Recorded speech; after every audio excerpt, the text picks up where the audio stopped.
Matag hapon nato siya makita sa hit afternoon drama nga Bilangin ang Bituin sa Langit. Ug ning bag-o lang sa GTV channel ang romantic fantasy series nga may fantastic pag-ibig.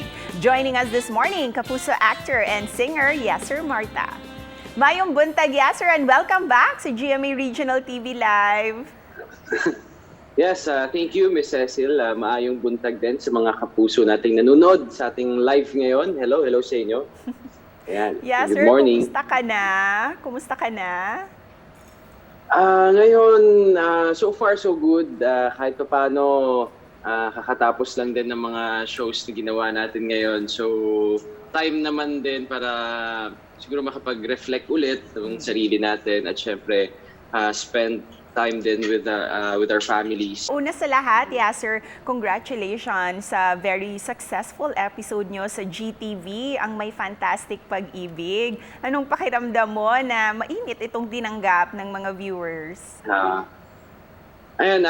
Una sa lahat, syempre, sobra akong nagpapasalamat kasi yung ganitong concept sobrang napakabihira rin, syempre, ilabas sa Free TV at syempre yung pagtanggap ng tao dito sa atin. Pero ayun nga, ganun pa man, napakaganda nung pagtanggap ng tao. Sobrang ang taas din ng ratings din namin doon, yung samahan namin ni Alex Diaz. Sobrang energetic ni Alex, pati ako nahawa. Ako kasi very laid back lang talaga. Pero nung nagsama kami, sobrang magkaiba yung personality namin na sobrang swak na swak.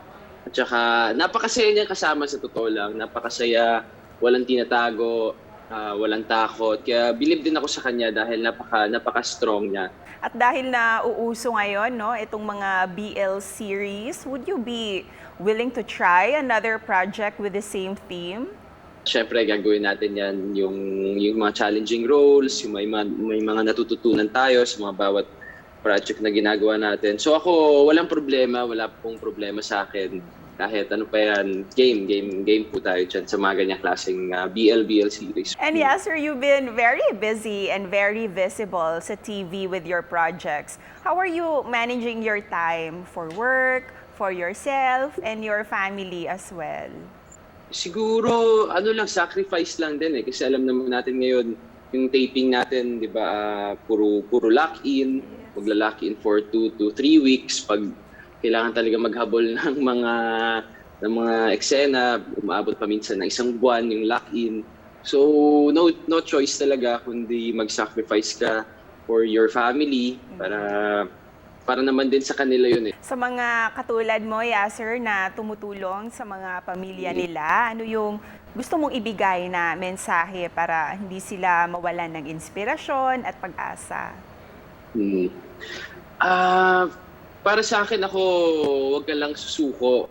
Hanapin mo talaga kung ano yung gusto mong gawin, kung saan ka masaya. Kasi dun, kahit naman anong iwas mo doon, kung talagang yun yung tinitipok ng puso mo, doon at doon ka pa rin dadalhin. Kaya ibigay mo lang palagi yung best mo. I can only speak from my experience din. Ako ganun naman din talaga. Every project, binibigay ko yung buong puso ko. And lastly, ano ang mensahe mo, Yasser, sa mga kapuso natin ngayon na unti-unti na tayong bumabangon? Kapit lang at syempre kahit anong mangyari, alamin pa rin natin yung kailangan natin gawin. Syempre, stay safe pa rin palagi, iwas sa mga matataong lugar. At for me, dito ko lang natutunan din yung patience at syempre mas lalong mapamahal sa pamilya.